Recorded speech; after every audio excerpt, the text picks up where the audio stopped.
ជំរាបសួរសួស្តីបងប្អូនទាំងអស់គ្នាចាហ្នឹងហើយហើយមកនិយាយតិចបងប្អូនពាក់ព័ន្ធទៅនឹងឃើញពី Facebook ទៀតហើយបងប្អូនមើល Facebook ដោយសារតែតនេណ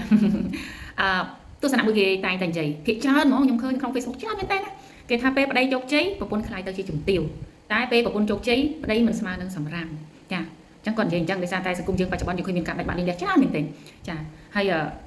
ាហើយពេលខ្លះក៏ឃើញស្ត្រីមនុស្សស្រីដែលគាត់ជោគជ័យភាគច្រើនគាត់អត់ខ្វល់តែគាត់ដូចថារងសម្ពាធគាត់និយាយគ្នាហើយត្រង់ចំណុចនេះគឺយើងស្ដាប់ដូចគ្នាអញ្ចឹងថាខ្ញុំក៏អធិស្ឋានភ័យទោសដែរបើសិនជាការនិយាយទៅប៉ះពាល់ដល់បុគ្គលណាប៉ុន្តែបើជាទូទៅតាមការយល់របស់ខ្ញុំងាយខ្លីៗទេបងប្អូនចាយើងក៏នឹងបញ្ជាក់ចាយើងយល់បែបស្រាលយើង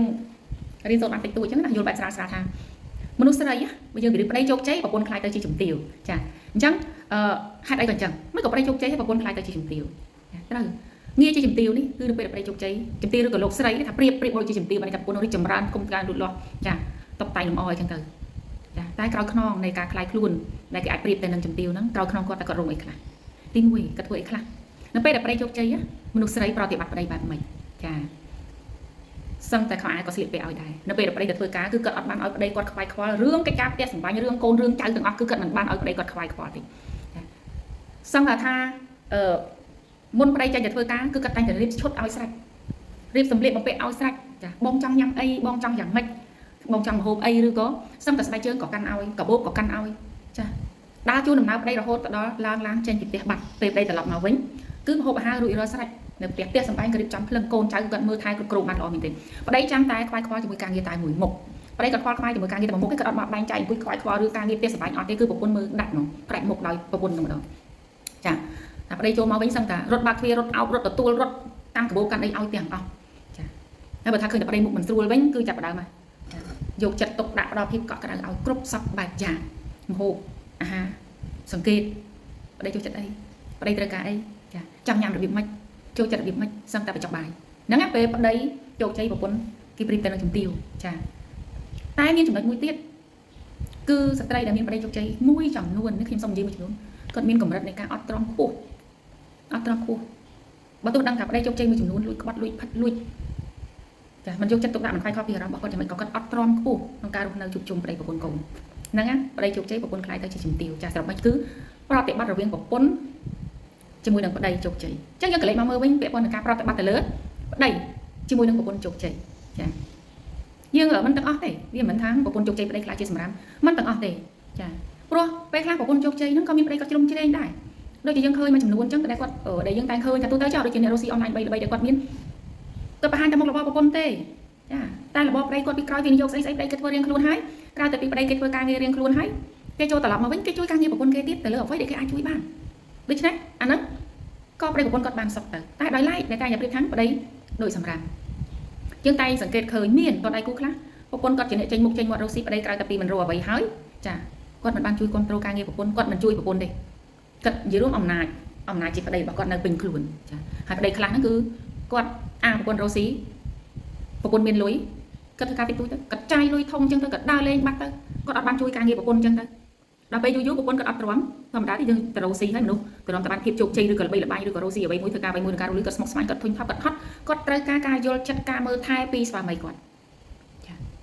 តែភាពពិតគាត់អត់ទទួលបានទេគាត់ទទួលរងសម្ពាធចាយបំផ្លាញដើរលេងផឹកស៊ីស្រីញីមិត្តភ័ក្តិម៉ាក់អឿនអត់ខ្វល់ជួយការងារប្រពន្ធអញ្ចឹងមិនក៏ប្រពន្ធគេត្រូវទ្រាំអញ្ចឹងត្រូវតែលេងលះត្រូវតែលេងលះអានឹងសម្រាប់ប្តីដែលប្រភេទប្តីដូចខ្ញុំនិយាយមុនតែក៏ក្នុងនោះក៏មានប្តីដែលគាត់អត់ការងារធ្វើដែរប្រពន្ធរកចំណូលដែរតែប្តីក៏គាត់នៅផ្ទះតែគាត់នៅរួមរស់រួមសុខរួមទុកជាមួយគ្នាបានចង់មិនក៏យើងមិនមកយកមកនិយាយផងនេះស្អីចាគាត់ប្រតិបត្តិខ្លួនទៅលើការទទួលខុសត្រូវរបស់គាត់ប្រពន្ធចេញទៅរកលុយប្តីនៅផ្ទះធ្វើអីមើលកូនបាយទឹកកូនជូនកូនទៅរៀនបាយទឹកបោកផ្ទះបោះច្រាមហូបអាហារផ្ទះសម្បែងគឺគាត់ទាំងអស់ហ្នឹងគាត់សុខគ្នាបានន័យថាគាត់ជួយគ្នាមិនតែគាត់មិនបានមានប្រាក់ខែចំណូលក្នុងគ្រួសារប៉ុន្តែគាត់ជួយគ្នាក្នុងកម្លាំងអ្វីមួយបើសិនជាប្រពន្ធលក់អនឡាញប្តីជួយវិចជួយខ្ចប់ជួយដឹកជួយជូនចាហ្នឹងគាត់សុខហើយតែបើយើងប្រពន្ធជោគជ័យយើងអត់ខ្វល់ប្រពន្ធជោគជ័យអញជោគជ័យដែរធ្វើខ្លួនអត់ខ្វល់មនុស្សស្រីគឺមានផ្លូវចិត្តរៀងទុនខ្សោយទោះតែមនុស្សស្រីជោគជ័យប៉ុណ្ណាក៏ដោយខ្លាំងប៉ុណ្ណាក៏ដោយរឹងមាំប៉ុណ្ណាក៏ដោយតែគាត់ត្រូវការយល់ចិត្តការយកចិត្តភាពកក់ក្ដៅអំពីដៃគូជីវិតដែលមានឈ្មោះថាជាប្តីចាបើទោះតែប្តីគ្មានចំណូលប៉ុន្តែបើសិនជាប្តីចេះផ្ដល់ភាពកក់ក្ដៅយកចិត្តទុកដាក់យកចិត្តប្រពន្ធក៏អត់ដៃគ្នាដែរអញ្ចឹងពេលខ្លះយើងលើកឃើញតែពាក្យហ្នឹងប្តីជោគជ័យប្រពន្ធខ្លាយជាជំទាវពេលប្រពន្ធជោគជ័យប្តីទៅជាសម្រាប់មិនទាំងអស់ទេបងប្អូនមិនទាំងអស់ទេខ្លះប្តីជោគជ័យក៏ប្រពន្ធមិនប្រកបតែជំទាវ